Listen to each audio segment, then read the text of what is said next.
korrek asko egin dutela, esaten zuen, Sanseren kontra, hala ere gaur ez da Sanseren partiduko onena izan baloia mugitzerakoan. Ez, baina hori zer ikusiare badauka Ibarren defensako lana baita ere, ez diotelako utzi, berak esan du, ez? Gaur tokatzen zen Ilarrake baloi gutxi ikutzea eta bere jokoa esasaltzea, eta hortarako zegoen bera, eta hori lortu du, Ilarra oso gutxitan ikusi du, eta Ilarra ez danean asaltzen, Sansek asko sufritzen du, ez? Eta iruditzen zait alde horretatik joan dela partidua, beraiek ondo lotu dutela Sanse, eta Sansek ezin izan duela bere joko, ohizko joko hori.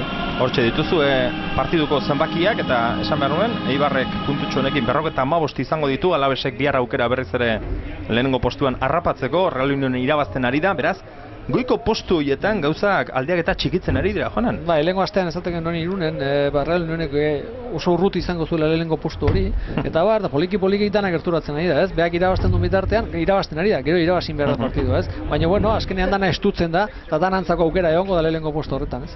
Halaxe da, datorren astean gainea Irunen izango gara, Sanse berriz ikusteko aukera izango dugu, lehen esan dugu orain bigarren mailako partidua izango duzu ikusgai, Celta eta Villarreal B, eta datorren astean Irunen Galen izango gara Real Union eta Sanse ikusteko, ordura arte, aio! Aio!